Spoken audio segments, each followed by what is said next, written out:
Hello dear student, as we are discussing the solved MCQ of CEE, and in this series this will be our lesson number 2, and in today's lecture also we will discuss 10 most important MCQ for CEE 2020. As you have liked the previous video, I hope this will also helpful for you. तो क्या करना है, first of all you have to try by yourself, okay, and then अगर नहीं हो रहा है then you can go through my solution and if you have do it correctly you can credit yourself by 6 positive mark. अगर नहीं हो रहा है तो 1 मार्क क्या करना है, नेगेटिव करना है, फ्रॉम योर डिडक्शन करना है फ्रॉम योर स्कोर. ओके, तो a lot to know, a lot to discuss. Before we begin, just enjoy this series. I have taken all the question from the previous year CEE papers, and this video will also help you in other competitive exam also. Okay, I hope this will help you in your NEET and CET mains also. तो please इस video को like करना मत भूलो. This is B our first questions. An aldehyde can undergo the aldol condensation having, मतलब aldol condensation का condition क्या है. फर्स्ट ऑफ ऑल तुमको पता होना पड़ेगा व्हाट इज एल्डल कंडेंसेशन. तो इसके लिए पता होना पड़ेगा aldol condensation is shown by only aldehyde and ketone. ठीक है, जिनके पास क्या होगा, अल्फा हाइड्रोजन होगा. इन दोनों के पास क्या होना पड़ेगा, alpha hydrogen. I think all of you know what is alpha hydrogen. देखो मैं एक एग्जांपल लेके दिखाता हूँ. Suppose CH3CHO, this is what, this is a ethanol and this is an aldehyde. तो ये क्या है, फंक्शनल ग्रुप है. फंक्शनल ग्रुप का जो नेक्स्ट कार्बन होता है उसको क्या बोलता है, अल्फा कार्बन. और इस अल्फा कार्बन में जो हाइड्रोजन रहेगा that hydrogen will be known as alpha hydrogen. जब भी ये अल्फा हाइड्रोजन, ये एल्डिहाइड का 2 मॉलिक्यूल को हम लोग क्या करेंगे, डाइल्यूट बेस, मतलब कोई भी एक बेस ले लो. सपोज यहाँ पे मैंने ले लिया NaOH. ठीक है, तो it will form A beta hydroxy aldehyde and और कीटोन. ये एल्डिहाइड होगा तो ये क्या फॉर्म करेगा, ये बीटा हाइड्रोक्सी एल्डिहाइड. मतलब ये क्या होगा, CH3 CH2 CHO OH. देखो ये क्या है, अल्फा है, ये बीटा. फंक्शनल ग्रुप ये कोई नाम नहीं है, इसका जो नेक्स्ट कार्बन होता है वो अल्फा होता है, इसका नेक्स्ट बीटा ये होगा गामा. बीटा में क्या है, हाइड्रोक्सी, तो ये हो गया एल्डोल प्रोडक्ट. ठीक है, एल्डोल. अगर ये कीटोन के लिए होगा तो that will be known as ketol. ठीक है, this is what, aldol product. ठीक है, अगर इसको हम लोग हीट कर देंगे it will release water and it will dehydrogenation हो जाएगा. तो इसका मतलब ये क्या फॉर्म करेगा,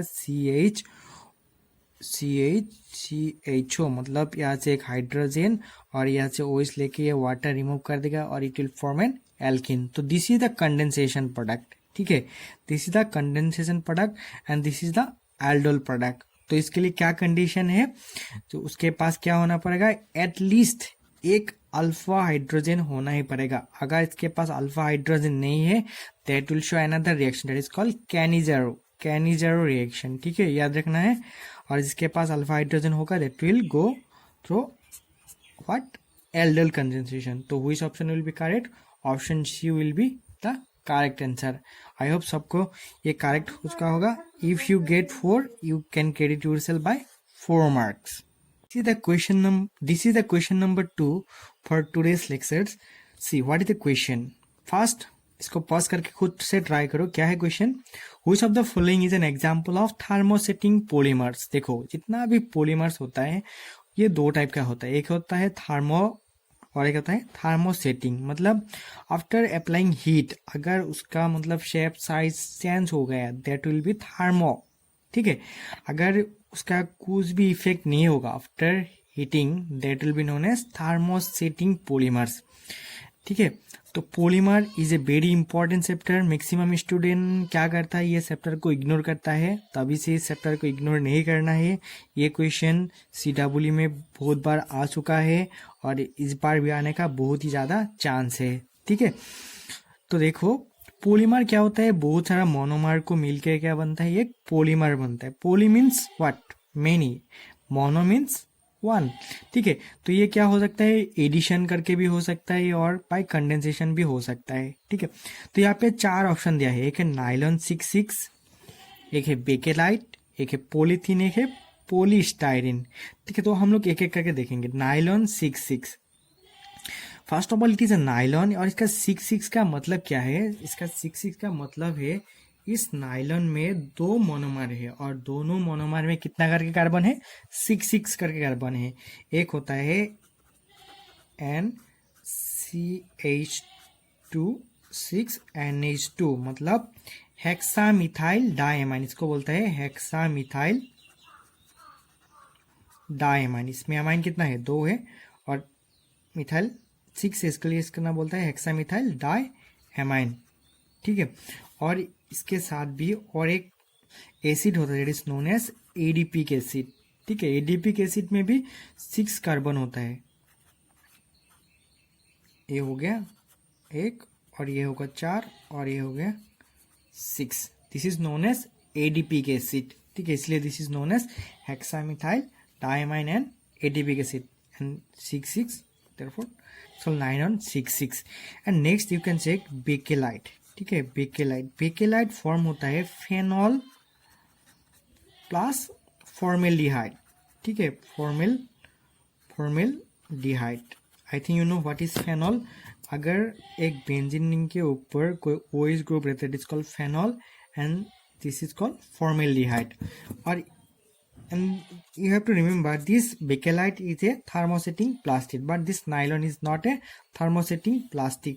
और जो पॉलीथीन होता है, I think you no polythene के मतलब क्या है, इसमें बहुत सारा इथिन लग एक साथ होके पॉलीथीन बनाया होगा, and we know it very well, polythene is not a thermosetting polymer.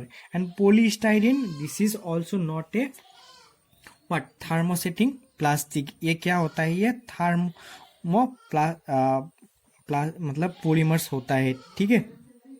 Question number 3, which of the following ion is the largest in size. देखो इसमें 4 आयन दिया गया है, क्या क्या है, क्लोरीन है, क्लोरीन का एटॉमिक नंबर कितना होता है, 17, और ये नेगेटिव है, मतलब इसमें कितना इलेक्ट्रॉन होगा, 18 होगा।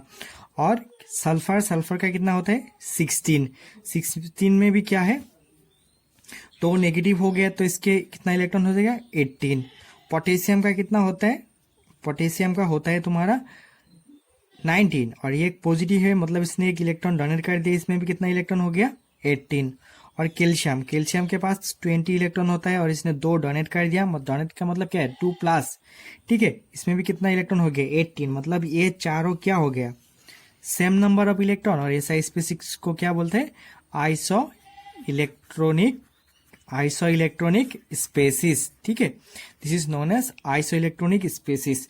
और इनके जो आइसोइलेक्ट्रॉनिक स्पेसिस हम लोग को क्या याद रखना है, जिसके पास नेगेटिव चार्ज ज्यादा होगा, ठीक है, that will be the largest in size. देखो सल्फर, क्लोरीन, पोटेशियम, कैल्शियम, ठीक है, इसमें 2 नेगेटिव, 1 हो गया। तो जनरली इन लोगों का साइज क्या ज्यादा बड़ा होना चाहिए था, लेकिन when it is in case of isoelectronic species, जिसमें इलेक्ट्रॉन ज्यादा होगा, उसका साइज भी सबसे बड़ा होगा। इसका रीजन क्या है, इसका रीजन सबको मेरा कमेंट बॉक्स से कमेंट करके बताना पड़ेगा, ठीक है। Option B will be the correct option. Easy था बहुत, और मजा भी आ रहा होगा, ठीक है। और सबको मतलब इसका अगर करेक्ट आ गया, you can credit yourself by 4 marks, ठीक है। तो this is another question on their hybridisation, shape and size. और मैं बता देता हूँ, this is the favourite question from this lecture. मेरा फेवरेट क्वेश्चन है, क्यों फेवरेट क्वेश्चन है, क्योंकि हाइब्रिडाइजेशन से रिलेटेड कोई भी कॉम्पिटिटिव एग्जाम में, whether it is CEE, NEET, JEE, question आता ही रहता है, ठीक है। तो यहाँ पे क्या दिया है, H3O+, इसका तुम्हें शेप बताना है, ठीक है। तो शेप के लिए तुम्हें हाइब्रिडेशन पता होना पड़ेगा, और हाइब्रिडेशन के लिए मेरा ऑलरेडी एक वीडियो है, मैं उस वीडियो को इस वीडियो का डिस्क्रिप्शन में लिंक दे दूंगा, तुम लोग प्लीज उसको देख लेना। तो क्या है, पहले सबसे पहले क्या है, इसका हाइब्रिडेशन निकालो। हाइब्रिडेशन निकालने का तरीका है, पहले क्यू निकालना है। क्यू मतलब क्या है, इसमें total number of valence electron कितना है। देखो हाइड्रोजन कितना है, 3 है, एक हाइड्रोजन का 1 इलेक्ट्रॉन होता है, तो इसमें 3 होगा तो 3। और जनरली ऑक्सीजन के पास 6 इलेक्ट्रॉन होता है वैलेंस इलेक्ट्रॉन, लेकिन इसमें 6 हो गया, और पॉजिटिव मतलब 1 माइनस कर दो, तो टोटल मिला के इसमें कितना इलेक्ट्रॉन हो गया, 8। ठीक है, नेक्स्ट हम लोगों को क्या निकालना है, जेड। जेड कैसे निकलता है, मेरा वीडियो अगर तुमने देखा तो इसमें जरूर पता होगा। देखो जब इस क्यू का वैल्यू 14 से छोटा होगा, ठीक है, then we need to divide it by 2। तो इसको 2 डिवाइड करने से कितना मिल गया, 4 हो गया। तो याद रखना है, when z is equal to 2 it is called sp3 is equal to call sp2, 4 is equal to what, sp3। ठीक है, तो इसका क्या हो गया, sp3। इसका हाइब्रिड, अगर इसका हाइब्रिडेशन पूछ देता तो इजीली क्या लिख सकता है, इसका हाइब्रिडेशन क्या होगा, sp3। और sp3 होने से उसका ज्योमेट्री क्या होता है, ज्योमेट्री होता है टेट्राहेड्रल। टेट्राहेड्रल, तो तुम इसको टेट्राहेड्रल बनाने का ट्राई करो। देखो एक ऑक्सीजन है, ऑक्सीजन के पास कितना इलेक्ट्रॉन है, 5 इलेक्ट्रॉन। तो एक हाइड्रोजन ले लिया, और ये हाइड्रोजन और एक हाइड्रोजन, और इसके पास एक लोन पेयर रहेगा। तो ये शेप कैसा शेप बन गया, देखो this is a pyramidal shape, it is like ammonia. Ammonia जैसा बन गया ना, एमोनिया का शेप तो सबको पता है, ammonia shape is what, pyramidal. तो obviously this will be what, pyramidal. ठीक है, तो this is one of the most important questions. ठीक है, तो तुम लोग हाइब्रिडेशन जरूर सीख लेना, और उसके लिए मेरा ऑलरेडी वीडियो बना हुआ है, I will provide that in the description box, go through that. ठीक है, ये है हम लोगों का क्वेश्चन नंबर 5, और ये भी एक बहुत अच्छा टॉपिक से मैंने लिया है, और ये भी प्रीवियस ईयर्स क्वेश्चन में आ चुका है। क्या है questions, the correct set of 4 quantum numbers of valence electron of potassium. देखो ये क्वांटम नंबर बहुत ही इंपॉर्टेंट सा टॉपिक है, और ये एग्जामिनर्स फेवरेट टॉपिक है, इससे जनरली क्वेश्चन पूछा ही जाता है। ठीक है, और बहुत ही मजादार क्वेश्चन भी बन सकता है। देखो क्या पूछा है, पोटेशियम। पोटेशियम का वैलेंस इलेक्ट्रॉन, मतलब पहले इलेक्ट्रॉनिक कॉन्फ़िगरेशन लिख लो, क्या होता है, 1s2 2s2 2p6 3s2 3p6 4s1, मतलब 19 है। तो ये हो गया इसका valence electron, valence shell configuration 4s1। इसमें n का वैल्यू कितना होता है, जो ये होगा ना number, it is what, n, मतलब एक हो गया इसका प्रिंसिपल क्वांटम नंबर। तो देखो जिसमें 4 4 हो वो ऑप्शन हो गया, इसमें 4 है, इसमें 4 है, इसमें 4 है, ये ऑप्शन हो नहीं सकता, ये 5 नहीं होगा। तो इसके बाद हम लोग को क्या चाहिए, मैग्नेटिक क्वांटम नंबर। ठीक है, ये हो गया ये हो गया प्रिंसिपल क्वांटम नंबर। उसके बाद हम लोगों का एजीमुथल क्वांटम नंबर। ठीक है, azimuthal quantum number is generated by L. ठीक है, और एल का वैल्यू डिपेंड करता है इस ऑर्बिटल के, इस क्या है, एस ऑर्बिटल। याद रखना है, when L is equal to 0 it is S, when it is 1 it is P, when 2 it is D, when 3 it is F। ठीक है, ये कैसे हो रहा है, अगर तुम लोगों को क्वांटम नंबर के ऊपर भी कोई वीडियो चाहिए, please do comment, I will provide you the video. ठीक है, तो इसमें एस से ऑब्वियसली एल का वैल्यू कितना हो गया, 0 हो गया। ठीक है, और उसके बाद आ गया एम, मतलब magnetic quantum number. Magnetic quantum number ये एजीमुथल क्वांटम नंबर के साथ रिलेटेड होता है, मतलब ये क्या होता है, -L2 प्लस L के अंदर होता है। इसमें m का वैल्यू 0, L का वैल्यू कितना है, 0, तो obviously it will be also what, 0।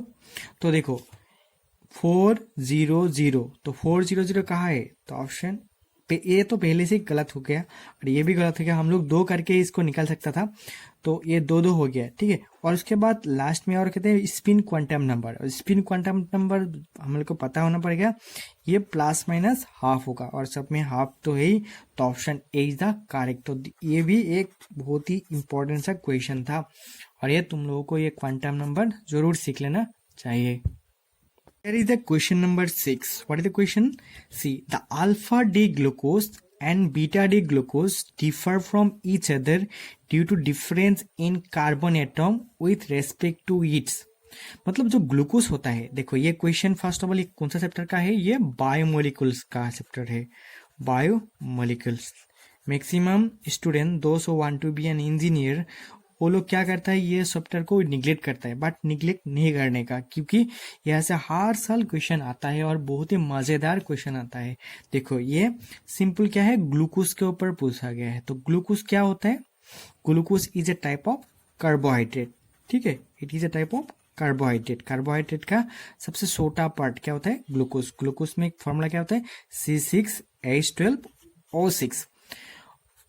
ये कार्बोहाइड्रेट क्या होता है, दीज आर पॉलीहाइड्रोक्सी एल्डिहाइड और कीटोन, मतलब इसमें पॉलीहाइड्रोक्सी मतलब बहुत सारा OH ग्रुप तो रहेगा, इसके अलावा भी इसमें आइदर एल्डिहाइड रहेगा नहीं तो कीटोन ग्रुप रहेगा, ठीक है, याद रखना है। तो क्या क्वेश्चन क्या क्या पूछ सकता है, कार्बोहाइड्रेट में क्या क्या फंक्शनल ग्रुप रह सकता है।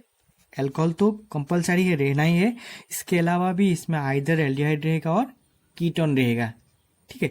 तो हम लोगों को इस क्वेश्चन में कंसिडर करना है। इस क्वेश्चन में क्या दिया है, ग्लूकोज, कैसे टाइप के glucose, alpha D glucose and beta D glucose, ठीक है। तो ग्लूकोज, अगर तुम अल्फा डी ग्लूकोज का स्ट्रक्चर देखोगे, इसका ग्लूकोज कितना है, 6 कार्बन, 1 2 3, इसमें एक देता हूँ 5 और ये हो गया 6, ठीक है। ये हो गया कार्बन नंबर 1 2 3 4 5 एंड 6, ठीक है।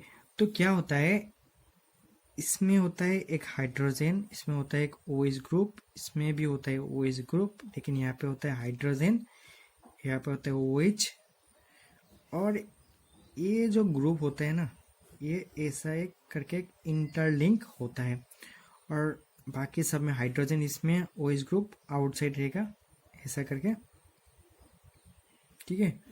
एंड दिस विल बी, ये हो गया अल्फा डी ग्लूकोज, हो गया, ये हो गया हम लोग का अल्फा डी ग्लूकोज। अगर तुम बीटा डी ग्लूकोज देखोगे, तो मैं बीटा डी ग्लूकोज यहाँ पे ड्रॉ करके देता हूँ। बीटा डी ग्लूकोज कैसा होता है, 1 2 3 4 5, ये हो गया 6। इसमें भी तुम क्या कर दो, कार्बन नंबर 1 और ये जो कार्बन नंबर 5 होगा उसमें एक ऐसे रिंग रहेगा, बाकी इसमें भी OH, इसमें भी हाइड्रोजन, इसमें भी OH, सब सेम ही रहेगा। देखो दोनों स्ट्रक्चर को कंपेयर करने से you will find the same thing, लेकिन एक ही डिफरेंस होता है। देखो इसमें C1 कार्बन में OH group is inside the ring, but here this OH group will be outside the ring. कहाँ पे डिफरेंस है, only the configuration, okay. Which number carbon, number 1 carbon, okay. In number 1 carbon, in case of beta D glucose, it is, in case of beta D glucose, it is outside the ring, and here it is inside the ring, okay. So this is the basic difference between these two, and these two are what, isomers, okay. Isomers, I think you know what is isomers. Isomer क्या होता है, उन लोगों का chemical formula same होता है, but उन लोगों का structure and physical chemical property भी अलग अलग हो सकता है, ठीक है। तो इफ यू सी, तो this will be known as anomers. What is this, this is called anomers, okay. तो which option will be correct one, option A में क्या है, कॉन्फ़िगरेशन, तो कॉन्फ़िगरेशन में तो नहीं है। ऑप्शन बी है configuration, yes it is difference in configuration. Option C भी नहीं है और ऑप्शन डी भी नहीं है, तो option B is the correct, okay. Number 7, this question is on the topic what, metallurgy, ठीक है, metal and metallurgy. This is also a neglected chapter for many student, but I will request you all to be concentrated on this chapter also. See, what is the question? The sulfide ore of copper is concentrated by, first of all, what is ore? देखो जमीन के नीचे जितना भी metal रहता है, they are in the form of minerals, और सब मिनरल से हम लोग मेटल एक्सट्रैक्ट इजीली नहीं कर सकता है, ठीक है। और जो मिनरल से वी कैन इजीली मतलब extract the metal, that mineral is called ore. और ओर भी बहुत टाइप का हो सकता है, जनरली कार्बोनेट ओर होता है, ऑक्साइड ओर होता है और सल्फाइड ओर होता है, ठीक है। और इस ओर के लिए फर्स्ट प्रोसेस इज कंसेंट्रेशन, मतलब उन लोगों का सफाई करने का एक फर्स्ट तरीका है, दैट इज व्हाट, कंसेंट्रेशन। और यू हैव टू रिमेम्बर जो सल्फाइड ओर होता है उन लोगों के लिए जो very famous process for concentration that is froth floating process, और जिन लोगों के पास मतलब मैग्नेटिक क्वालिटी है तो उन लोगों को मैग्नेटिक सेपरेशन प्रोसेस से भी किया जाता है, ठीक है। तो I will show you what is froth floating process. अगर तुमने बुक में देखा होगा, इसमें क्या होता है, इस टाइप का एक बड़ा सा चैम्बर लेता है और उस चैम्बर में जो और होता है उसको ग्राइंडेड करके रख देता है, और उसमें दो चीज ऐड करना पड़ता है, एक होता है कलेक्टर और होता है फ्रोथ स्टेबिलाईजर। और एज ए कलेक्टर यहाँ पे fine oils, fatty acid and xanthate use कर सकता है। इससे भी डायरेक्ट क्वेश्चन पूछ देता है, तो you have to remember what is added as a collector in froth flotation method. क्या क्या यूज करता है, pine oil, fatty acid and xanthate.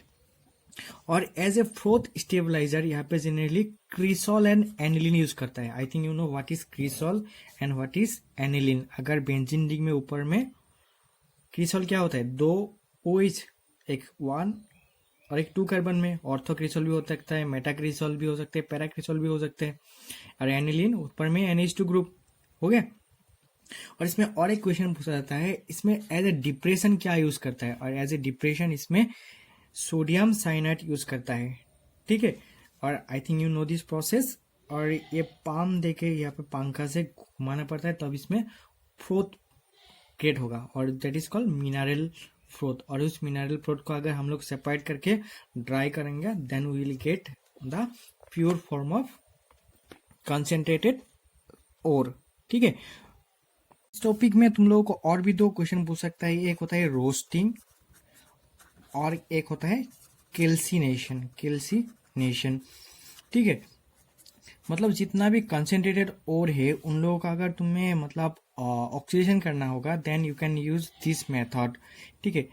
और कैल्सिनेशन मतलब जितना भी कार्बन, देखो कैसे याद रखना है, कैल्सिनेशन कैल्सिनेशन में भी का है और कार्बन में भी का है, ठीक है। तो जितना भी कार्बोनेट ओर होगा that is use by this method. और रोस्टिंग मतलब जितना भी क्या होता है ऑक्साइड ओर होता है उनको मतलब रोस्टिंग प्रोसेस से क्या करता है, ऑक्सीडाइज कर सकता है। Okay, you can check it in your book. Here is another question, it is question number 8। Which of the following molecule is polar. इसमें 4 मॉलिक्यूल दिया हुआ है, देखो क्या है, carbon dioxide, water, methane and carbon tetrachloride. और ये चारों क्या है, कोवेलेंट मॉलिक्यूल है, कोवेलेंट कंपाउंड है, ठीक है।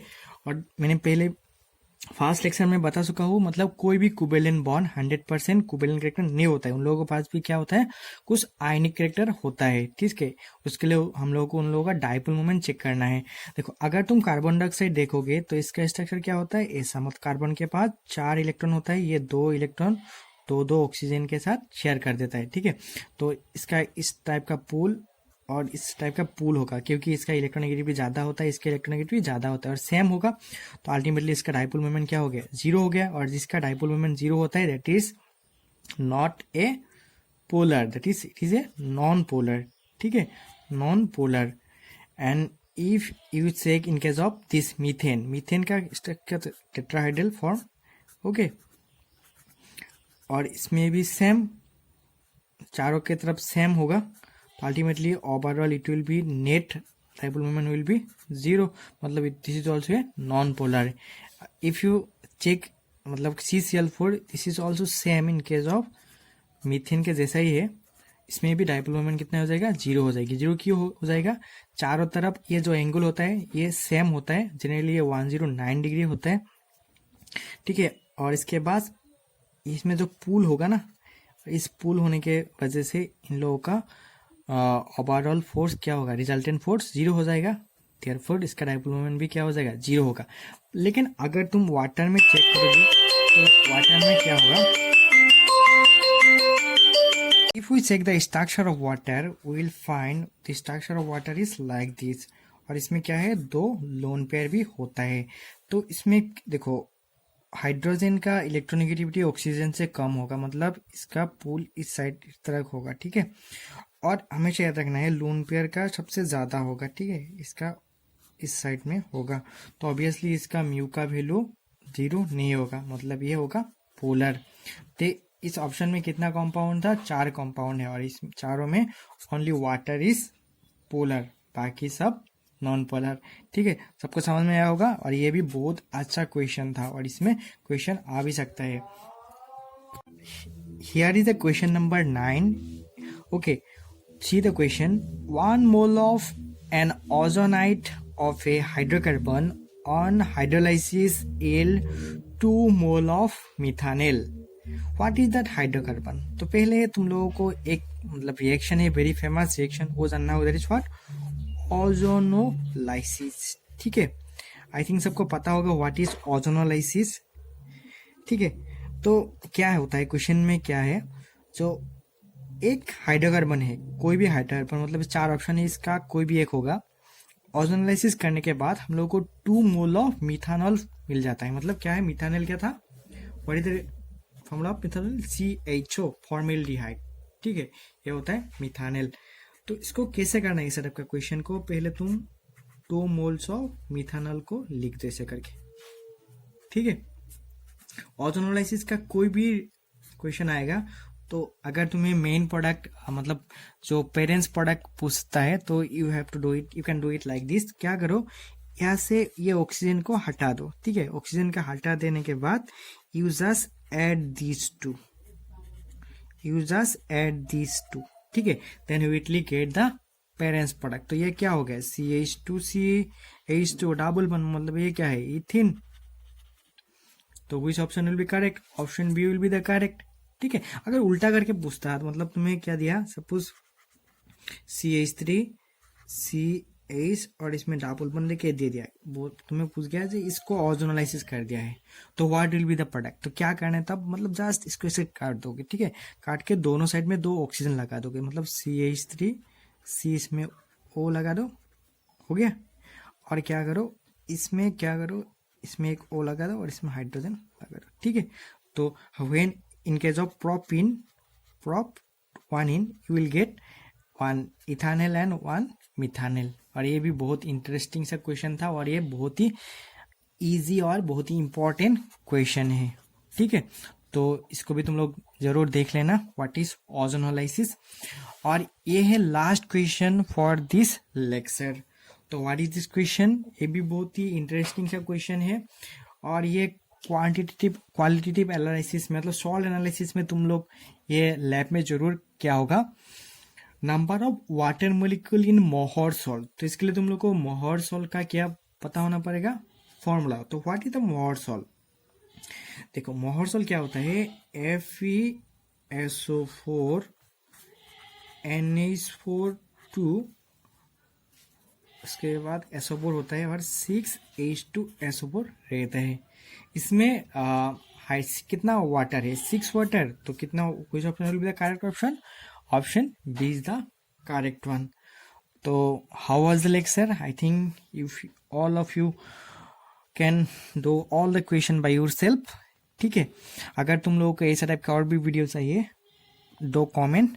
ठीक है, और अगर अच्छा लगा होगा दो subscribe, do share, do comment with your friends. Okay, thank you for watching.